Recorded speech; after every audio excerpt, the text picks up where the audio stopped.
Welcome. That music was getting kind of funky there. I think my internet connection is having some issues because that music went way wild. But welcome.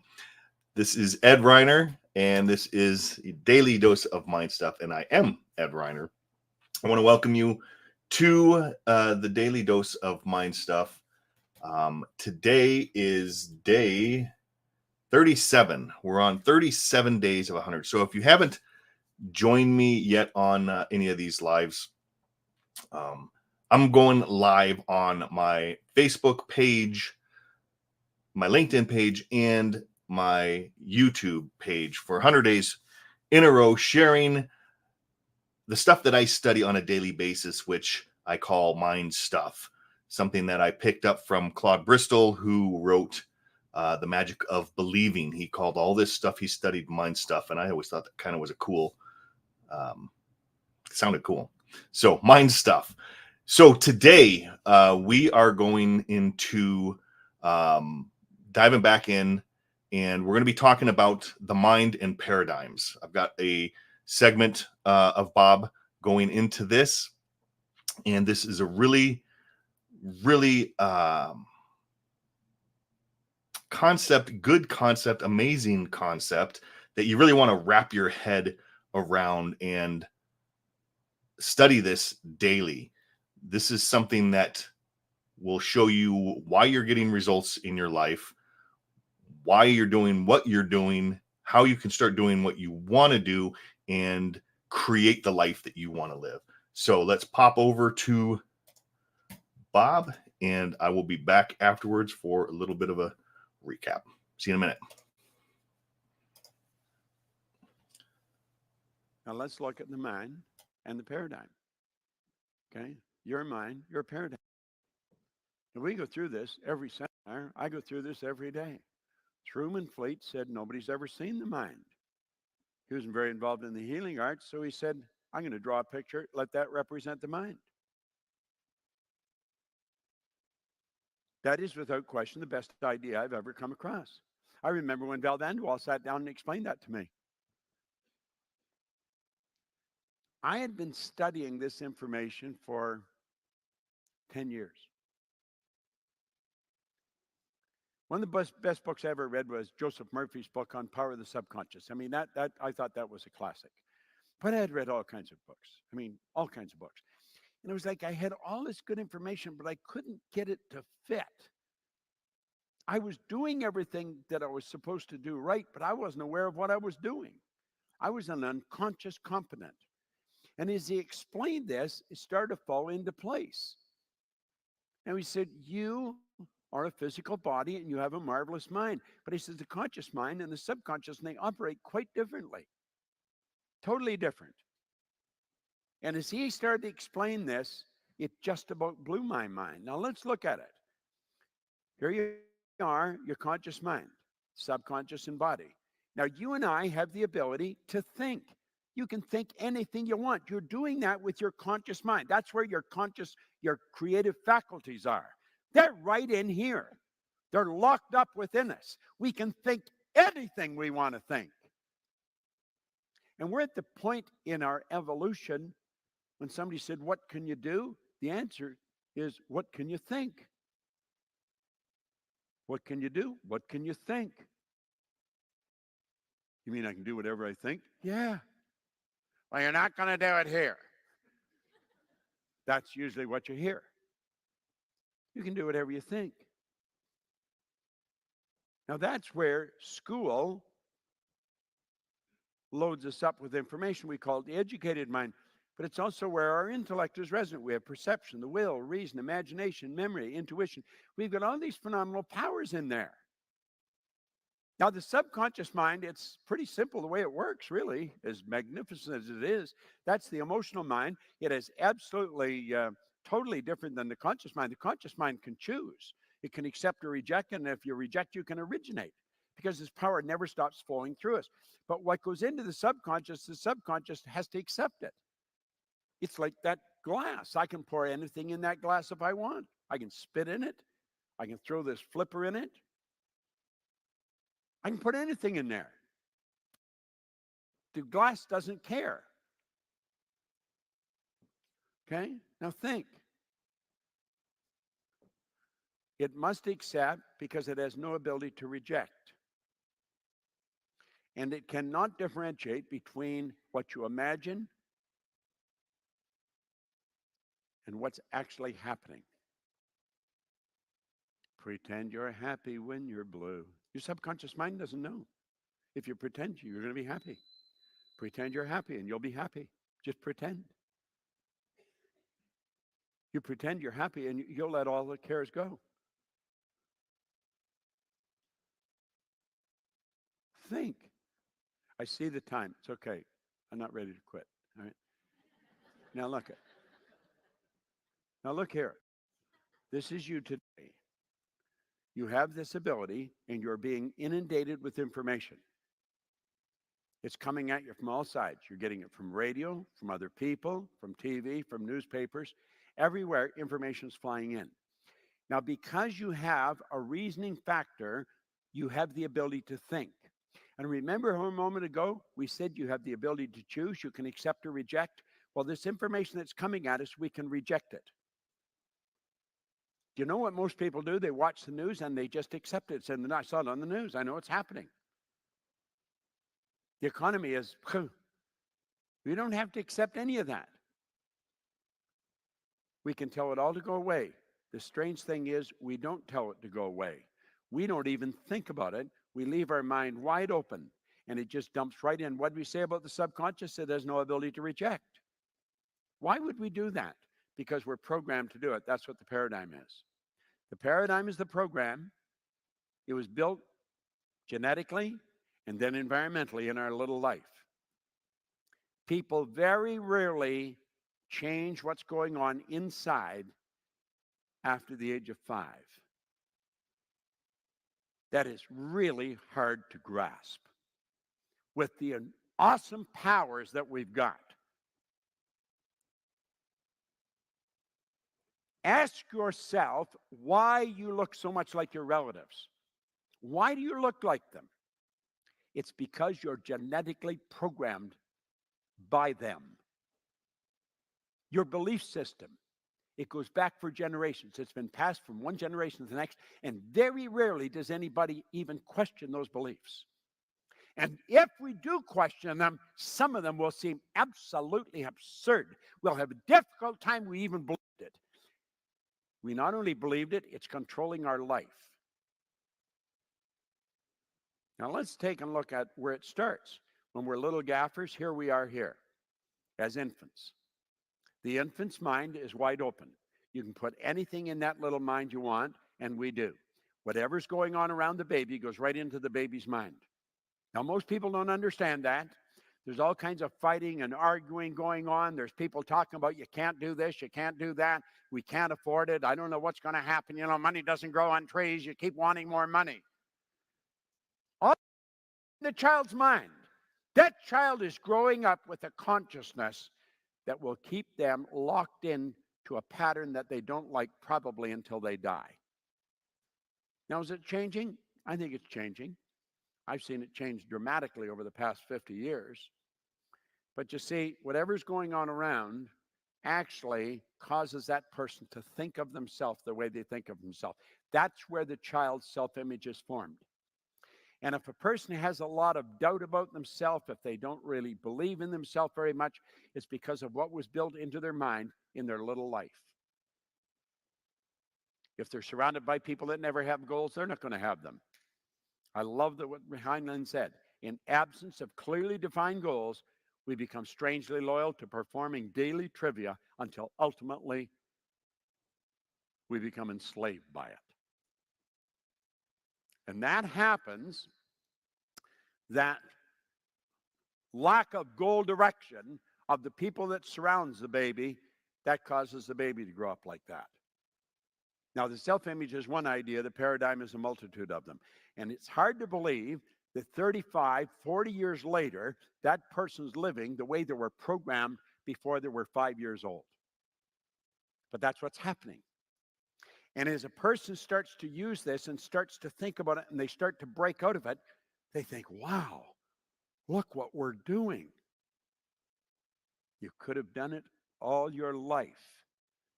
Can you imagine if you had to learn this as a little child, when you learned the language you speak, when you learned to like the food you like?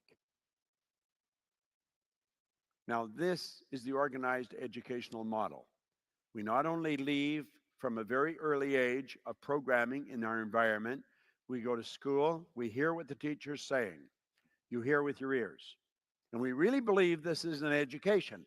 And then you gather information. What does that mean? Just exactly what it says. You're gathering information. The books start to pile up in the consciousness. And then at certain intervals, the teacher comes along and they give us a test. They want to know if we've learned anything. And we call this learning. This is not learning. It's gathering information and storing it. But we call that learning. That is not learning. Now, that's why we have people with all kinds of degrees that are walking the street out there and they cannot find work. Yet they're blaming Obama, or they're blaming the prime minister, or they're blaming China, or they're blaming somebody else. They're blaming outside why they're having trouble. You listen with your emotions. You hear with your ears. Now, there's a difference between hearing and listening. And there's a difference between learning and gathering information. Learning is when we consciously entertain an idea. We get emotionally involved in that idea. We step out and we act on the idea and we change the end result. Now, the learning experience is the feedback that comes to us from the change in result based on what we consciously thought about, got emotionally involved in, and acted on it. That is learning. And we learn if we think this and we get emotionally involved and we act on it, the results change. That's learning.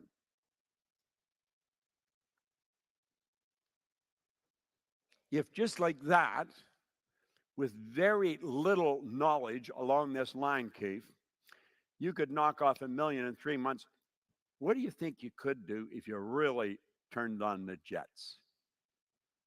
You don't know, do you? But you know it must be huge. And you see, there's something in you who wants to find out. Now, here's where we're going to close it off. Let's take a look at the model now that we came here with. School gave us valuable knowledge. However, school never taught us how to alter our old paradigm. Therefore, we frequently don't do what we already know how to do. Consequently, we have superior knowledge. We've gone through the educational system. We've got the knowledge.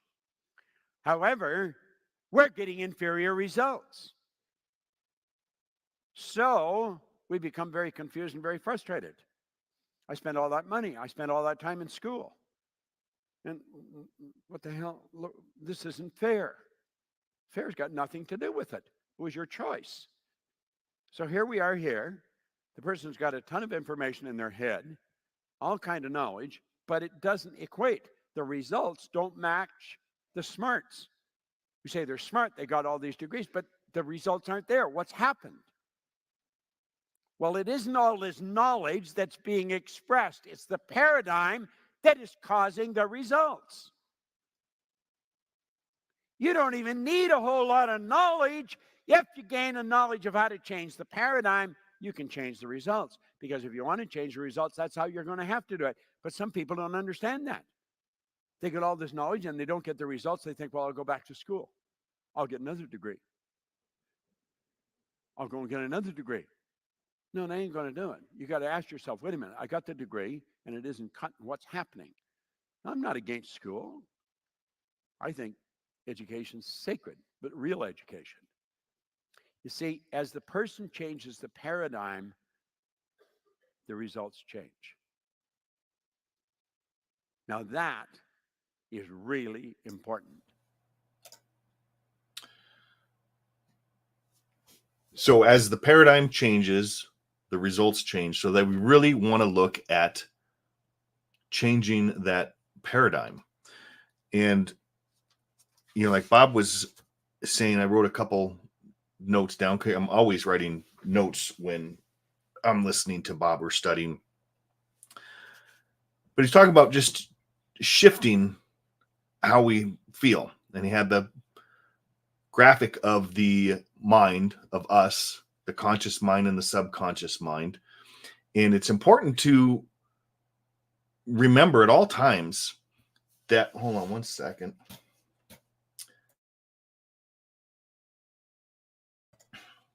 To clear my throat, and I don't want to drown you out there. It's important to remember that in the subconscious mind, it has no ability to reject. It must accept whatever comes in it or whatever is impressed upon it. Okay. So knowing that it cannot reject and that it doesn't know the difference between reality and fantasy, that we can, like as Bob says, pretend. If you're in a bad mood, pretend you're in a good mood. We want to use our imagination like we did when we were children and just pretend. Pretend you're that person that you want to be. That takes some thought of how would that person act, how would he walk, but start to pretend, because you're changing the vibration when you do that also. Now, he also was talking about our beliefs and the conditioning of how the subconscious mind was wide open when we were children, and we've got that genetic conditioning. So what we want to do is we want to analyze our beliefs. Start to ask yourself, where did my beliefs come from? List your beliefs out. Get a pen and a piece of paper and list out your beliefs. And then look at them as if they were someone else's beliefs. And ask, do these beliefs hold true? Where did these come from? Do I really believe this? Why do I believe this? Is it because someone told me this? Is it because, like most people today with things that are going on in the news, I saw it on the news. There was a post on Facebook. It's got to be true. We need to have some discernment and ask, is this something that I believe? And if it's not something that you can reject it. You don't have to believe it. Now, if something's going on in the world, you'll find out about it. But we don't need to inundate ourselves with that negative stuff. I mean, some people wake up in the morning and the first thing they do before they even get out of bed is they turn the news on the TV, and it's playing all day long. And it's playing when they go, well, I got to keep up with what's going on. Do you really? Or do you want to create the life that you want? Because all that negative stuff, even if you're not paying attention, then that's even worse, because it's going directly into the subconscious mind. And as we said, that the subconscious mind cannot reject anything. So you're just putting stuff in there, and you're not even using your gatekeeper, the conscious mind, to reject that. You're not using your reasoning factor to think and say, is this going to move me forward? So start to think, start to write out your beliefs. Start to ask yourself, what are my beliefs? What are my limiting beliefs?